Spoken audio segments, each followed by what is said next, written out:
Hello everyone, Chance here. I will be doing a review on an airsoft gun today, but before I get into that, I would just like to apologize for the delay in the videos. To be completely honest with you, I own a business and I'm busy, extremely busy all the time running just that alone. And then on the weekends, I do airsoft and MMA. But then also I've been getting into bowling lately, so it's just a lot of stuff going on. And then on top of that, my girlfriend and I are having a baby. She's 5 months pregnant. So just with everything going on in my personal life, it makes it really hard for me to stay on top of the videos. And it's not that I don't want to create the content, it's just I'm honestly too busy. But I will be changing up my whole platform on these airsoft reviews. I'm going to start breaking them down into 4 categories when I do my reviews, which will be reliability, durability, practicality, and performance. Each one will get a 1 to 5 star rating in those categories, which would 1 be bad, 2 average, 3 being above average, 4 being great, and 5 being excellent. So with that being said, let's dive right into this review. Today I'll be doing a review of the Krytac KRISS Vector.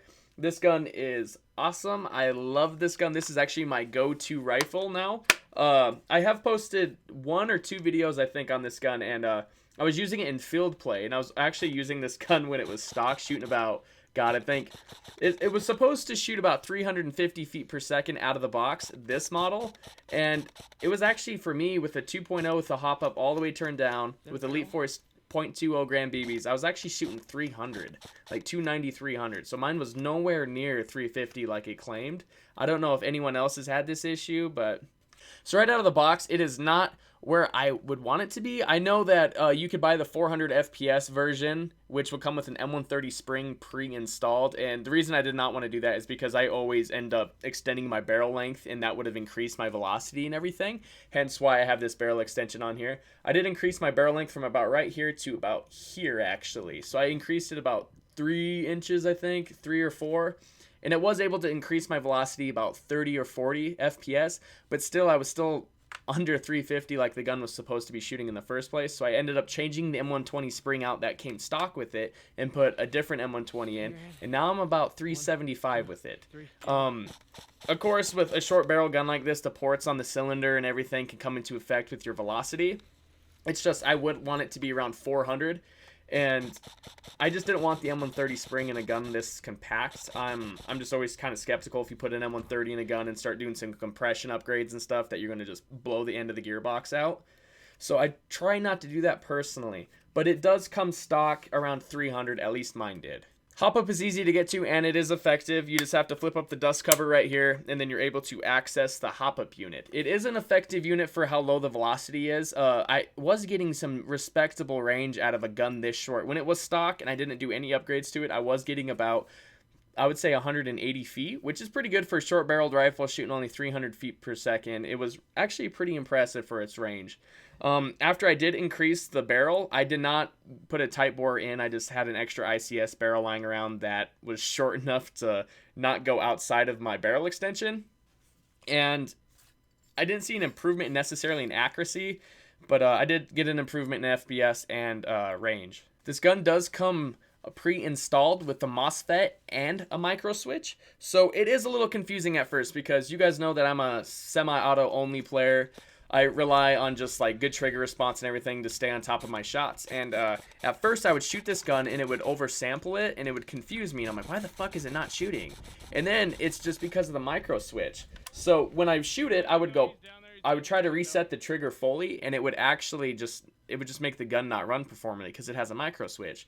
So as soon as I would pull the trigger fully, if I literally just do that very minor movement of just a little tiny, literally a hair trigger, it would then sample it fast.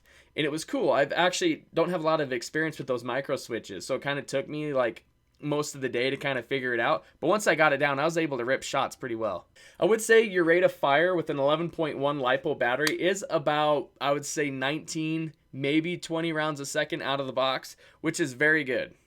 Range is great, accuracy's good, trigger response is nice. The only thing that's very underwhelming is that low velocity. It's supposed to be 350 out of the box, and mine was well under that. Maybe I just had like a lemon. Maybe they just put a different spring in it. I honestly I'm unsure.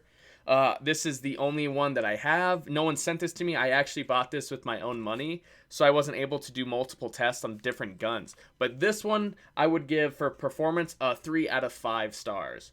Just because I would give it a 4 out of 5, but that velocity being 300 out of the box, a lot of players, let's say they buy this and take it to any field, your BBs are just going to be floating so slow and you're already going to be getting a hit because someone else is shooting 400 or you're shooting 300 and your BB's just going to be floating like you're throwing footballs.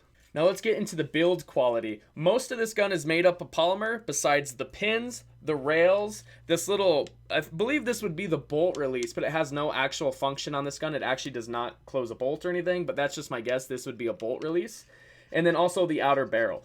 Other than that, literally every single thing on this gun is polymer, including the hinges, which I think is actually a bad idea. I always recommend any gun that has a small, narrow stock, especially if it's foldable, that it should always go metal. Just because you always have kids that land on the gun kind of with their body weight going this way against the hinge and it can crack those. And it's just something that I always think is frustrating to see. I've never had that happen to me personally, but I've owned polymer stock guns, lent them out to people. They bring it back to me at the end of the day with the stock completely broke off because they tripped and then broke it off.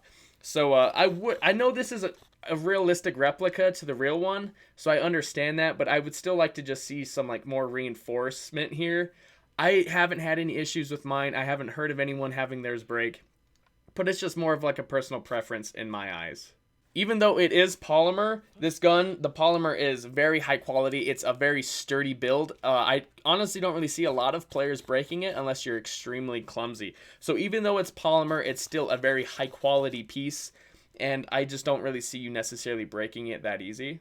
So with that being said, even though a lot of it is made out of polymer, I would still give its durability a 4 out of 5. I don't really see a whole lot of players necessarily breaking this gun.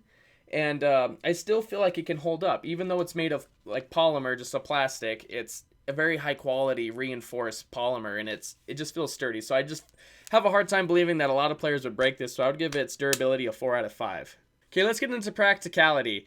This gun on the field isn't necessarily practical how you'd think, because on an airsoft field, almost everyone's running M4s. So if you run out of ammo, you're kind of fucked. There's no way someone's going to be like, hey, I actually happen to have an extra magazine for that. The odds of that aren't necessarily high, so you're kind of screwed. And they only hold 95 BBs, the mid-caps do. But on the bright side, you can load these up all the way. A lot of mid-caps, if they say 120, you can only put about 90 to 100 in them before they jam. And it's almost like a false advertising thing that all mid-caps seem to do. But these KRISS Vector mags actually do hold all 95 BBs. I never have jams with mine. I load all mine up all the way, and I never have jams. So that is a little bit of a perk. It is also made up of version 2 and version 3 parts. I actually did already upgrade my barrel. I put an M4 ICS barrel in here, and it was pretty easy to actually take it apart and get to the gearbox. It also has a quick change spring system, so that also helps because I changed the spring as well. So overall, its compatibility wise with parts and everything available on the market is good. Even though it is not necessarily an M4, and if you have not shouldered a Vector before, it might seem kind of weird to you. It might look kind of odd, kind of like an alien gun, a lot of people think. And you would maybe think it's not so comfortable. But this is the most comfortable gun I've ever held or shouldered. It just pulls up perfectly. I could see right down my optic, clear as day, and it's awesome. I just love how it feels and how it's shouldered. Also, I don't even run a grip on this. That's how comfortable it is. I just grab it by the mag well right here, and it feels incredible. I love it very much. So even though it's not M4 compatible, I would still give its practicality a 4 out of 5, just from how easy you can shoulder it, and its ergonomics are incredible.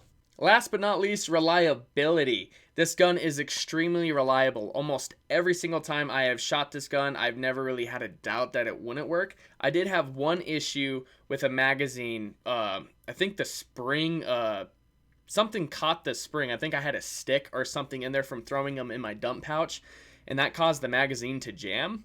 And that was the only thing I necessarily had stop it, but all I did is throw out that, put in a new mag, and it worked. So I love that about this gun. Nothing's better than when you could pull up your rifle and you have complete confidence that no matter what engagement you're in, it will fire. And this gun is every bit of that. I haven't had one stoppage, no issues, no component failures, nothing internally fail. Overall, I would give this gun's reliability a 5 out of 5. Okay, so recap. Even though this gun is made up of polymer, it is still very durable. I love its performance out of the box, despite it only shooting 300 FPS. If you know your way around upgrades, which this gun is fairly easy to access its gearbox and do so, I would honestly say that most even beginner level techs could do a spring change on this pretty easy, especially since it has a quick change spring system. But if you can get this gun up to about 350 at least, an outdoor play, I would recommend 400, but this gun will do you just fine. You won't be outperformed by others on the field.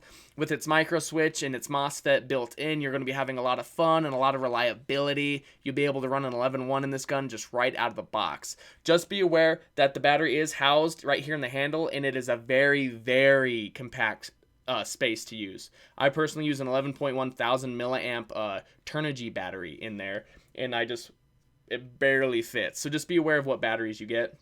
Besides that, those are the only gripes I can make out of the gun. It's awesome, it performs great, and I overall just love it. I would highly recommend the Krytac Vector. Let me know if you guys like this new style of review. I'm trying to honestly just kind of update my style and just do something that's more of me and not make it so plain and Jane. So let me know if you guys like this new platform and format of the videos, and yeah, just let me know your thoughts. It'd mean a lot to me. Thanks for watching. You guys have a great day. Take care. Peace. If you really care!